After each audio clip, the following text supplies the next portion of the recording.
I was halfway through my coffee when my brother's voice sliced through the buzz of the conference lobby. Relax, he told the circle of people around him, loud enough for half the room to hear. She's just admin fancy badge? Same old desk job. A few of them chuckled. I felt every laugh land on my skin like a slap. My name is Andorra. And for as long as I can remember, that's all I've ever been to my family. The organized one. The girl who answers emails, books flights, fixes everyone's mess quietly in the background. Today, though, I'm not just someone's little sister hanging on the edge of a conversation. I'm standing in the middle of a leadership summit my team helped build from the ground up. And my just admin brother has no idea what room he's really standing in. He's gesturing toward me now, still performing. She loves this stuff. Schedules, color coding, spreadsheets. I mean, hey, somebody's got to print the name tags, right? The group laughs again. My chest tightens, but I don't look away. Not this time. Next to him, his wife tilts her head, studying me with a curiosity I've never seen from anyone in my family. Her eyes flick from my badge to the logo on the massive banner behind me, then back to my face. So Kira, she asks, smiling politely, what is it exactly that you do there? The entire circle goes quiet, waiting for me to mumble something small, something that fits the story my brother has told about me for years. But that's not the story anymore. I take a breath, feels of swallowed words rise to the surface and let my answer sharpen down to a single word that will change everything. Before I tell you what I said and what happened after the silence hit that room like a brick, tell me in the comments what time is it for you right now, and where are you watching from? I want to see just how far this little family secret is about to travel. People think the worst wounds come from strangers. They don't. They come from the people who know exactly where to aim. Growing up, my brother was the sun our family orbited around. His name is David, 2 years older than me. And from the moment he made his first school science project, everyone decided he was going places. David's the brains. Our dad used to say at every barbecue, clapping him on the shoulder. Kira's the helper. She keeps everything neat. Every great man needs a good assistant. My aunt once joked, ruffling my hair like I was a pet. They all laughed. I forced a smile and collected the paper plates. It started small. When we were kids, I color-coded his school binders, typed up his essays when his handwriting was too messy, ran back to school when he forgot his homework. If I asked for help with my own projects, he'd shrug. Relax, Kira. You're good with organizing. I'm good with doing. By the time we were in college, the script was set. David studied engineering. I took a job as a part-time receptionist in an office and went to night classes because no one in our family thought it was worth paying for my degree. You don't need a fancy diploma. Mom said, you're practical. You'll always find admin work. People like you are everywhere. She meant it as comfort. Felt like a sentence. I still remember the first time David called me just admin to my face. He'd invited some friends over for dinner during spring break. They were all talking about internships, offers at big companies. What about you, Kira? One of them asked.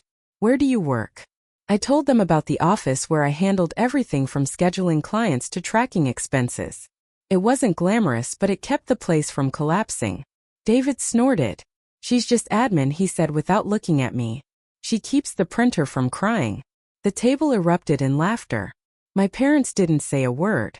I laughed too because what else could I do? That phrase followed me for years like gum stuck to the bottom of my shoe. At family gatherings, at Christmas, at weddings, anytime someone asked about my job, David would jump in first. She's basically our in-house secretary. He'd say, if you need your calendar, fix, Kira is your girl. What he never noticed was that admin work taught me everything he refused to see. How power really moves inside a company. Who makes decisions? Who actually keeps things running? Who knows the numbers, the contracts, the weak spots? Admin sits quietly in rooms other people are desperate to enter. And I was taking notes. I got promoted more than once. Administrative assistant became administrative coordinator, then operations administrator, then administrative operations manager. Each title came with more responsibility, more visibility. But at home, I was still just the girl they asked to send out the group email for Thanksgiving. I could have corrected them. I could have pulled out my performance bonuses, the internal awards, the glowing reviews from executives whose careers I'd quietly kept from derailing. Instead, I swallowed it all. I told myself it wasn't worth the fight. It was just family. It didn't matter what they thought. Except it did. Because the more my career grew, the more David's jokes stung. Not just as offhand comments, but as constant reminders that in his eyes I would always be beneath him. Less than support, not substance. And when the company I worked for restructured and I was invited into a new department, one that combined my obsession with detail and my eye for patterns, I didn't tell my family much about it. Same job, different floor, I said when Mom asked. In reality, it was the first step toward the one word that would eventually make my brother's world stop. The morning of the summit, I arrived at the convention center before sunrise. The building was still half asleep. Cleaning staff rolling carts down the hallway. Technicians checking cables on the main stage. The smell of burnt coffee already drifting out of the catering area. I swiped my badge, the security guard nodding as the scanner flashed green. "Morning, Miss Anderson." He greeted me. "Big day. Big day." I agreed. I wasn't there as someone's plus one. I wasn't there as a random attendee hoping to network my way up the ladder. I was there because my department had spent 6 months planning this summit with the executive team, designing the agenda, vetting the speakers, and most importantly, evaluating which companies we wanted deeper relationships with. On paper, my title was long and forgettable, Administrative Operations and Acquisitions Coordinator. In practice, it meant something simple. I was one of the people who decided which partnerships were worth our time and which ones weren't. I'd started in that department doing what I always did, building systems. I tracked due diligence documents, organized meetings between legal and finance, created summary briefs executives actually wanted to read. But as we moved through deal after deal, my managers noticed something else. "You see patterns," my director told me once, dropping a file on my desk. "You catch things others miss. I need you in the room, not just outside it." So I sat in on more meetings. I listened. I asked questions. I spotted red flags buried in fine print. Misaligned incentives and proposals, culture clashes that would have turned million-dollar dreams into lawsuits. Quietly, steadily, my input started to matter. By the time the summit rolled around, I was leading the internal tracking for a slate of potential acquisitions and strategic partnerships. One of those companies had a name I recognized immediately, the firm where David worked. I'd stared at the screen for a long time when that file first landed in my queue. It wasn't his company. He wasn't a founder or a SEAL executive. He was a senior project manager in one of their divisions, but the project that had put them on our radar. It was his team's flagship product. "Any conflict of interest?" My director asked when I mentioned the connection. "Do you and your brother talk shop?" I laughed, but there was no humor in it. "No, as far as my family knows, I print name tags." He shook his head. "Still, if this gets any closer to a decision, we'll loop legal in about it. For now, I want your honest read. If the numbers stink, say so. If they're good, say so." That was the thing about my role now. It wasn't about fetching coffee. It was about saying yes or no and backing it up. As I walked the halls that morning, checking that each breakout room had the right materials, that the registration area was ready, that the signage was correct, I noticed familiar branding being set up at one of the sponsor tables. There it was, my brother's company logo printed across banners and glossy brochures. I watched as a small team arrived, wheeling in demo equipment, arranging their booth. David wasn't with them yet, but his name tag was right there on the table waiting. "Hey," a voice called from behind me. I turned to see my own boss, Mark, holding a tablet. "First sessions are locked in. You ready?" "Ready," I said, straightening. He glanced over at the sponsor booth. "That's the outfit your brother's at, right?" "Yeah. And you're okay working this summit with them here? We can swap coverage on the floor if that's weird." I thought of years of just admin, of the way David never once asked what exactly I did all day, of the jokes layered over achievements he'd never even seen. "I'm fine," I said. "The work is the work." Mark studied me for a beat, then nodded. "Good, because there's a closed-door session later this afternoon with their VP and some of ours. Your notes will be important." I swallowed. Got it. What I didn't say was that later this afternoon was exactly when David had texted to brag that he'd be at a big industry summit. "Big dogs only," he'd written. "You'd be bored. It's all strategy stuff." I hadn't replied. Now, hours later, as the lobby filled with leaders from every corner of the industry, I moved through the crowd with a clipboard in my hand and a headset in my ear. To most of them, I was just someone who could fix a scheduling glitch or answer a logistical question. To a few of them, I was the person they wanted in every acquisitions meeting because I remembered what others forgot. And to my family, I was still the girl who arranges chairs. They were about to find out how wrong they were. By mid-morning, the summit was in full swing. On stage, a high-profile CEO was talking about invisible labor, the work no one notices until it stops happening. The crowd laughed when she joked about calendars mysteriously managing themselves, expenses magically getting filed. I didn't laugh. I watched the audience. Some people nudged their assistants, grinning knowingly. A few executives shifted uncomfortably in their seats. The ones who got it glanced toward the back of the room where staff like me stood. Always ready, always on call in any company, the speaker said. You can tell who truly understands leadership by how they treat the people who make their life easier. My eyes found my brother. David had arrived late, of course, sliding into the row his company had reserved, lanyard swinging, smile already turned up to max.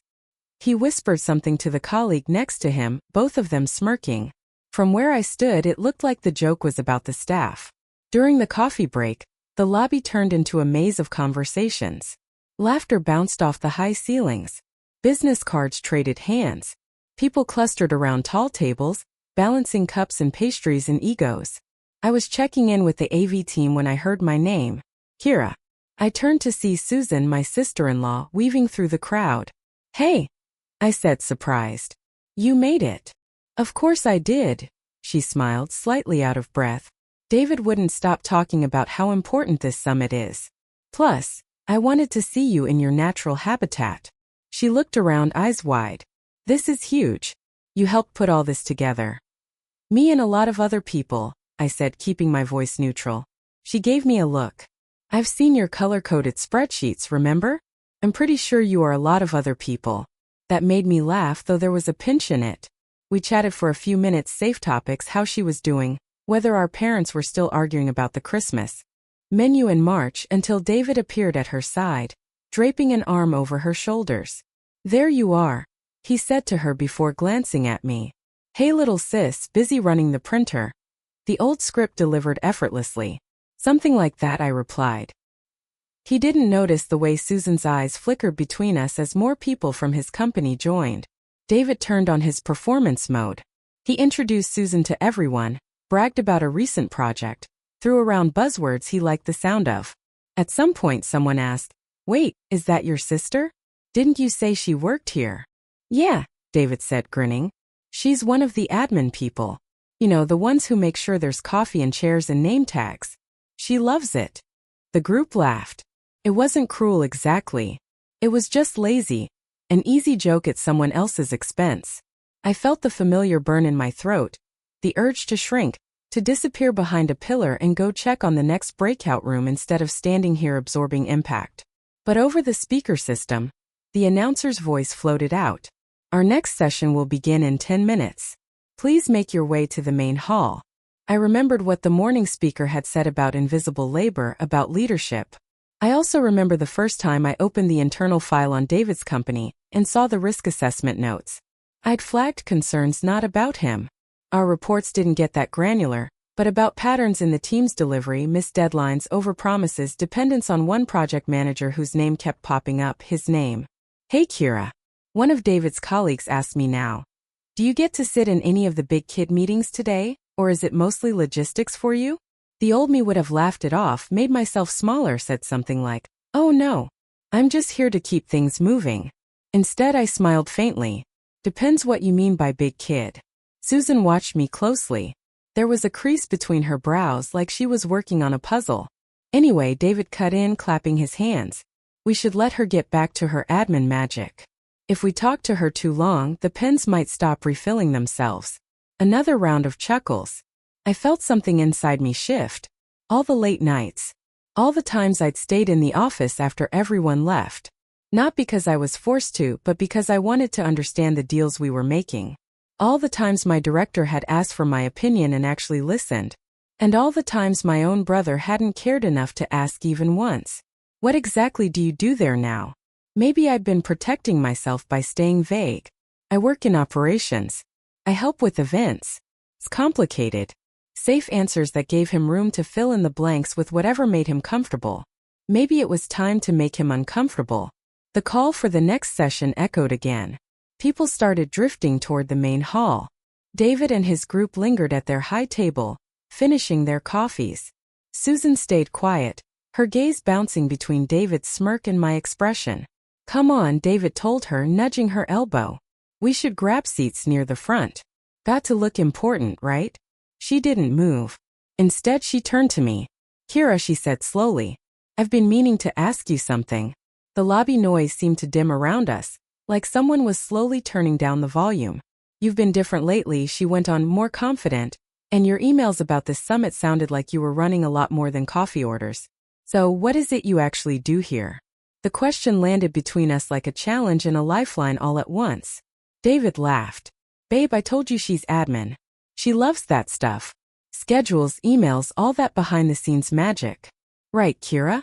For once, I didn't look at him when I answered. I looked at Susan, at the colleagues standing around us, at the badges hanging from their necks, each one a story of how they wanted to be seen. And then I thought of my own badge. The tiny printed title no one in my family had ever bothered to read properly. The one. That contained the word I'd worked years to earn. The circle around us tightened just enough that I could feel the edge of everyone's focus press against my skin. So Susan repeated, softer now, but more intent. "What do you actually do?" She didn't say it unkindly. That was the worst part.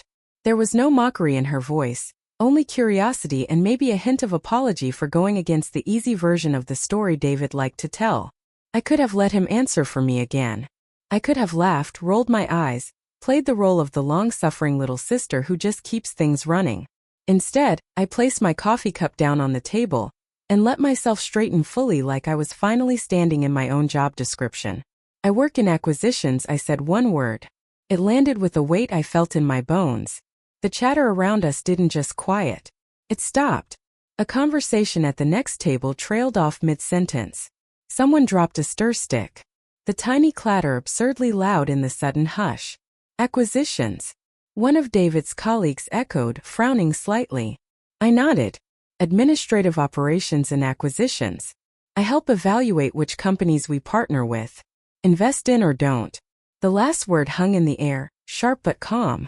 Across from me, Susan's face drained of color. Her eyes flicked from my face to the logo on my badge, then to the discreet symbol on her own lanyard that marked her as a guest of David's company. I watched the realization dawn in real time. "You mean," she started, voice catching, "your team is the one that reviews proposals, due diligence packages, risk profiles?" I finished gently. "Yes," I didn't say. "And right now your husband's company is on that list." I didn't have to.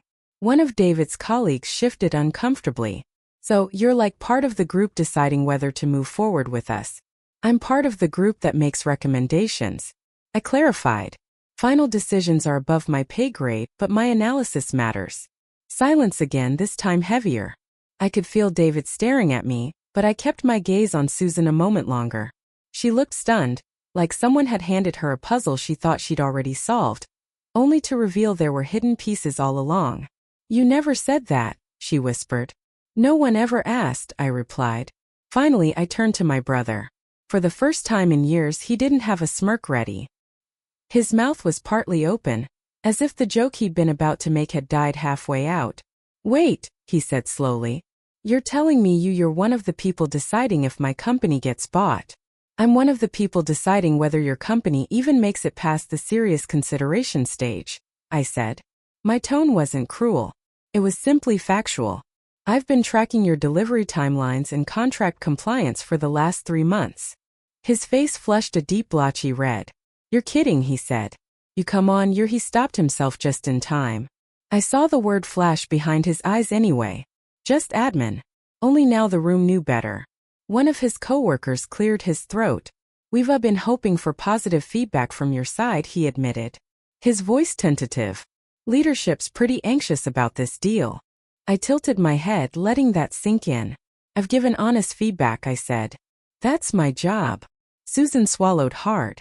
"Honest, as in I don't let family relationships affect my assessment," I replied. "Your company's performance is what it is."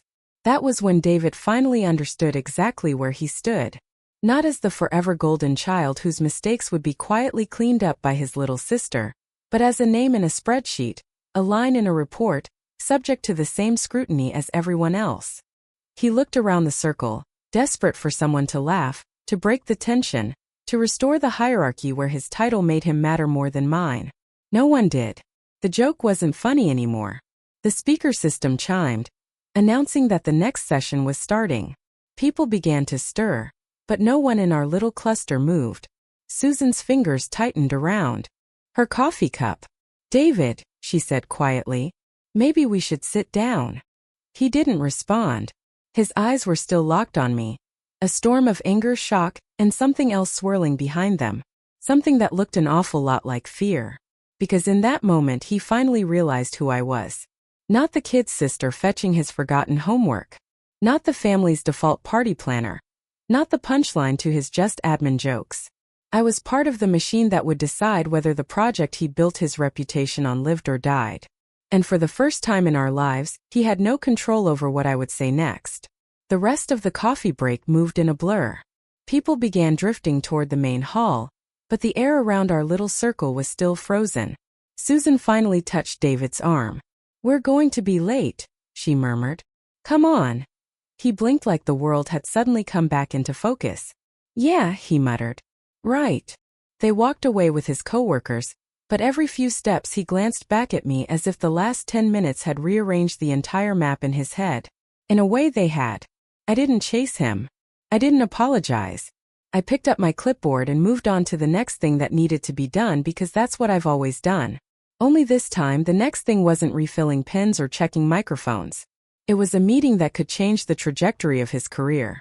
By early afternoon, the summit had splintered into different tracks, breakout sessions, rounds, a panel about AI ethics, another about restructuring in uncertain markets. Between them all, a handful of conference rooms on the top floor had been reserved for something not listed on the public agenda. "Ready?" Mark asked me quietly as we walked toward one of those doors. My heart was beating hard, but my voice stayed steady. "Yes." Inside, the room was all glass and sharp edges, the kind of space designed to make you aware of the money being moved when people sat down.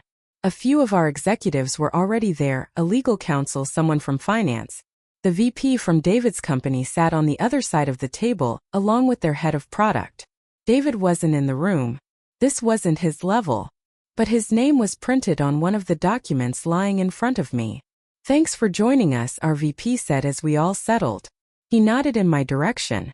"Kira, you've been handling the internal coordination on this, right? Why don't you walk us through your latest summary before we hear their pitch?" There it was, the moment. You'd think it would feel like holding someone's life in my hands. It didn't. It felt like holding a file, a set of facts and patterns, a story told in numbers and behavior instead of words. I took a breath. Sure, I didn't start with my brother's name. I started with delivery timelines, performance metrics, incident reports. I talked about how their product had potential, how some of their team's innovations were genuinely impressive, but how those strengths were undercut by repeated execution issues. Several deadlines were missed, I said, scrolling through my tablet. Not just once, but as a pattern. There were also internal flag reports about a culture of overpromising and pushing staff to patch problems last minute instead of addressing root causes. One of our legal counsels nodded. I saw that they stretched their people thin. The VP from David's company shifted in his seat. "We've addressed those concerns," he said quickly. "We've made changes since those reports." I didn't look at him when I answered. I looked at my notes. "There are documented improvements in the last quarter," I acknowledged, "but they seem tied to pressure around this potential deal, rather than systemic change. My concern is sustainability once the spotlight is gone." If David had been in the room, he might have accused me of twisting the knife. But the truth was, I'd written all of this before I ever realized his name was attached to the project. Based on the data we've reviewed, I continued, my recommendation is that if we move forward, it should be with strict conditions and a phase structure. Alternatively, I hesitated, then decided I wasn't here to be gentle. We may want to reconsider whether this is the right fit at all given the number of red flags. The room went quiet for a moment. Our VP glanced at finance, then at legal, then back to me. "Is that still your view after meeting their team in person today?" he asked. My mind flickered back to the lobby. To David's voice, loud and easy, dismissing the work that had built the very summit he was so proud to attend. She's just admin. I thought of the speaker that morning talking about invisible labor, about leadership. Yes, I said simply. It is. The VP from David's company cleared his throat. With respect, I'm not sure your operations coordinator has a full understanding of the strategic vision here. Our VP's expression didn't change, but something cold entered his tone. With respect, he replied. We don't put anyone in this room unless their understanding is both deep and trusted. Kira has been one of the most reliable voices on our last 3 deals. Heat rose to my cheeks, but I kept my face neutral. We're not here to attack you, our VP went on. We're here to see if there's something that works for both sides, but we won't ignore consistent patterns just because a product looks good on a slide. The rest of the meeting was tense but professional. They made their pitch. We asked questions. No voices were raised. No threats were made. We left with notes and next steps. Not blood on the floor. Still, as we filed out, I knew something had shifted. Not just for them, but for me. Mark caught my eye in the hallway. You were solid in there, he said. No bias. Clear. That's exactly what we need from you. Thanks, I said quietly. Can you send me your final written recommendation tonight? He asked. We'll be meeting again next week to make a provisional call. I nodded. I'll have it on your desk. As he walked away, I felt my phone buzz. A text from David. We need to talk now. I stared at the screen for a long moment. Then I headed to the one place at the summit where I knew no one would bother us. The small outdoor terrace on the 3rd floor just off a side hallway. He was already there when I stepped outside, pacing a little, hands shoved into his pockets. The city skyline glittered behind him, all glass and concrete and sky. So it's true, he said as soon as he saw me. No greeting, no smile, just accusation. You're one of the people trying to screw us. I shut the door gently behind me. No, I said, I'm one of the people trying not to screw us. You just told a room full of suits that my company isn't good enough. He snapped. You could have said something last week. You could have told me. You could have warned me. I felt my own anger stir slow and deep. Warned you about what exactly? That your company has a documented history of cutting corners and pushing people past their limits. You already knew that. You're in the middle of it. His jaw clenched. This is my career, Kira. And this is my job, I replied. I don't get to fudge reports because my brother's involved. He laughed bitterly. You always were the good little rule follower, huh? So perfect, so ethical until it hurts me. I stared at him. You stood in front of your coworkers and your wife and told them I print name tags for a living. That was a joke, he said, throwing his hands up. You know I don't mean it like that. How do you mean it then? I asked softly, because from where I'm standing it sounded like exactly what you've believed about me since we were teenagers. He rolled his eyes. Oh, come on. You're really going to drag childhood into this? You're mad I called you just admin. I'm mad, I said, my voice suddenly sharp, that you never once asked who I actually am. We stood there, the wind tugging at our clothes, the noise of the city a distant hum. You could fix this, he said finally, his tone shifting from anger to something more slippery. You could reward your report. Emphasize the positives. Downplay the rest. Make it clear we're worth the risk. He stepped closer, lowering his voice. You don't have to lie. Just lean. There it was. The quiet ask. The expectation that I would bend my spine for him the way I always had. Do you remember the first time you called me just admin? I asked him instead of answering. At that dinner in college in front of your friends. He frowned. Why are you bringing that up? That was forever ago. It was the first time I realized you didn't see what I did as real work, I said. Since then, every time you've said it, it's been a reminder that as long as I stay small, you feel big. He opened his mouth, but I held up a hand. This deal, I continued, is not about you and me. It's about whether your company is a good match for ours. The facts say it's risky. My job is to say that out loud, so that's it, he demanded. You're willing to tank my career over a grudge? The word hit me like a slap. For a moment, I almost doubted myself. But then I thought of the assistants on his team whose names I'd seen in internal reports burning out under impossible deadlines, of the late-night emails my inbox had caught time-stamped at 2 a.m. from staff begging for another extension because leadership had overpromised again. This isn't a grudge, David, I said quietly. This is accountability. His eyes flashed. If this deal falls through, I could lose my position. I know, I said. Maybe you should have thought about that before building your castle on a foundation of chaos. He took a step back like I'd pushed him. You really want to do this? I don't want any of this, I replied. And for the first time my voice cracked. I wanted a brother who saw me. I wanted a family who didn't treat my work like a punchline. I wanted you to be proud of me, not only when I made your life easier. I took a breath. But I'm done making myself smaller so you can feel taller. If your company can't stand on its own merits, it's not my job to prop it up. His expression hardened into something I didn't recognize. Don't come crying to me when this blows back on you, he said. Mom and Dad will lose it when they find out what you did. If they'd been paying attention, I said they would already know what I do. He laughed once, humorless. Enjoy your little power trip, Kira. Then he yanked the door open and disappeared back inside, leaving me alone on the terrace with only the wind and the knowledge that for the first time in our lives, I'd chosen myself over him. That night in my small apartment, I sat at my desk and wrote my final recommendation. I didn't add any venom. I didn't exaggerate. I didn't soften the edges either. I laid out the facts. At the end of the document, I added a single sentence. Given the persistent patterns of behavior documented above, I recommend we do not move forward with an acquisition at this time. I signed my name and I hit send. The decision came 3 weeks later. By then, the summit felt like a dream I'd had in another life. I'd gone back to my routines. Morning coffee, train to the office, meetings, spreadsheets, calls. But under all of it, there was a low, constant hum of waiting. When the email finally arrived from leadership, my heart stuttered. Subject: Final decision. Meridian Systems proposal, David's company. I read the first line once, then twice. After careful consideration and review of all materials and recommendations, we've decided not to move forward with the proposed acquisition of Meridian Systems at this time. I exhaled slowly, the air leaving my lungs in a way that felt like it had been building for years. It was done not just because of me. Our team's concerns had been echoed by finance, by legal, by outside consultants, but my report had been one of the anchors. For a moment, guilt flashed through me like lightning. Then I remembered the terrace, the way he'd leaned on me, assuming I would bend.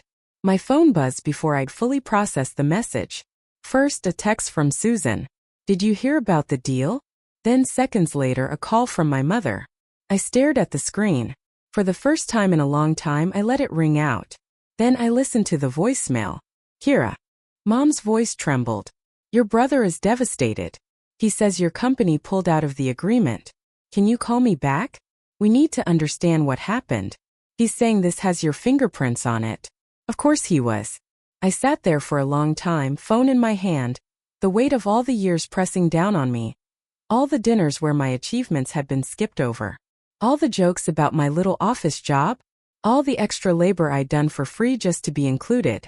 Was I the villain now? The cold-hearted sister who let his deal die? Or was I just the first person in our family who refused to clean up after him anymore? That evening, I finally answered one of Mom's calls. How could you do this? Were the first words out of her mouth. Hi, Mom, I said, not unkindly. Nice to hear from you too. This isn't the time for jokes, she snapped. Your brother worked so hard on this. He said you gave a bad report about his company, that you made them look incompetent. I gave an honest report, I corrected, based on documented issues, not personal feelings. You know how important this was for him? She pressed. You could have helped. Just this once. I laughed softly, unable to help myself. Just this once. Mom, I've been helping my whole life. That's literally the role you assign me. This is different, she insisted. This affects his future. So does it affect mine? I said. If I start lying in official reports because my brother doesn't like how the truth sounds, that affects my future too. There was a beat of silence.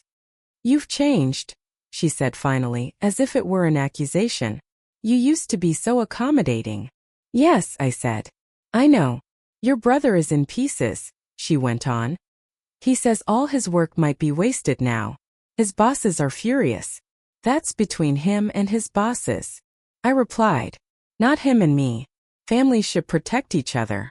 She tried again, her voice wobbling, my throat tightened, but I kept my voice even. Families should respect each other, I said. 4 years you watched David tear me down in front of people and never said a word. That was just teasing, she protested weakly. Maybe to you, I said. To me it was a reminder that no matter what I did, I would always be second class in this family. She inhaled sharply. That's not fair, isn't it? I asked. When was the last time you asked me what I actually do at my job? Silence stretched between us. Exactly, I said quietly. I don't want to argue, she whispered. I don't want to lose my children over a business deal. You're not losing me, I said. I'm just not willing to sacrifice my integrity to protect the version of David you prefer to see. She sniffed. He says you humiliated him at that conference. I thought of the lobby, of his joke, of the moment the room went quiet after my one word. I told the truth, I said, in a room where he'd been telling a lie about me for years. That's not how he sees it. I know, I replied. And maybe he never will. After we hung up, I sat on my couch in the dim light of my living room, the glow from the TV flickering silently. My phone buzzed again and again. Texts from cousins, from relatives who'd never once asked how my day was going, but now wanted an explanation. I didn't answer them. Instead, I opened another message from Susan. I'm so sorry about all of this. I heard what your mother said to you. Can we talk? We met a few days later at a small cafe halfway between our neighborhoods. She looked exhausted. There were faint shadows under her eyes. How are you? She asked as soon as we sat down. That depends on who you ask, I said dryly. According to Mom, I'm the reason David's world is falling apart. A tiny smile tugged at her mouth. According to David too, and according to you? I asked. She stirred her coffee slowly. According to me, you did your job. And he's finally dealing with consequences he's been dodging for a long time. I blinked. That's not what I expected to hear. She gave a small, sad laugh. You think you're the only one who's been on the receiving end of his ego? She told me things I'd never heard before. About the way David talked about his own team, how he took credit for their work, how he dismissed suggestions from junior staff, about late nights where he vented about idiots in operations who didn't understand vision. He never connected that you're one of those operations people now, she said. In his mind, you froze at 22. How's he handling the decision? I asked. Badly, she sighed. They didn't fire him, but the deal falling through made his bosses reevaluate a lot of things. They've pulled him off the flagship project. He's not taking it well. A part of me felt a flicker of satisfaction. Another part felt a dull ache. We'd shared a childhood, Christmas mornings, inside jokes that existed long before just admin became his favorite phrase. I don't want him ruined, I said quietly. I just want him to stop stepping on me to reach higher. That's not on you, she replied. That's on him, she hesitated. Then reached across the table and squeezed my hand. For what it's worth, she added, when you said acquisitions in that lobby, I felt something crack. Not because you embarrassed him, but because I realized how fast I'd bought his version of you. I'm sorry I didn't ask sooner. My throat tightened. Thank you. I managed. We talked for a while longer about work, about therapy, about the strange grief that comes with realizing your family may never see you clearly, no matter how brightly you learn to stand. Before we parted, she looked at me seriously. Whatever happens between me and David, she said, I want you to know this. You didn't do anything wrong. You drew a boundary. That's allowed. Boundary. It was such a simple word for something that had felt impossible my whole life. Over the next few months, contact with my family thinned. They still had their group chats, their Sunday dinners, their photos without me. Occasionally, Mom would send a message. We miss you. When will you let this go? She never asked, what do you need from us to come back? So I built my own life. I poured myself into work not as an escape but as a way to keep growing. I joined a mentorship program for young admins, teaching them how to turn invisible work into visible leverage. I started saying no to unreasonable requests instead of automatically fixing everything. Sometimes late at night I'd think about that day in the lobby, about the hush that fell after I said one word, about the look on David's face when he realized I held a kind of power he couldn't control. Not because I'd stolen it, but because I'd earned it. Did it fix everything? No. We haven't magically reconciled. There's no tearful family dinner where everyone suddenly apologizes and understands me. Real life rarely gives you that kind of neat ending. But there is this. The next time someone at a party asked what I did for a living and a relative tried to jump in with, "She's our organized one. She keeps everyone in line." I smiled and answered for myself. "I work in acquisitions," I said. "I evaluate which companies make sense for us to partner with and which ones don't. It's a lot of responsibility. I love it." And this time, when the room went quiet, it wasn't because they were shocked I had power over my brother. It was because they finally realized I'd had power all along. So here's my question to you. If you've stayed with me this far, have you ever let someone else's version of you become louder than your own? And if you have, what would happen if just once you told your story in your own words instead? Maybe it won't make a conference room go silent, but it might be enough to make your world finally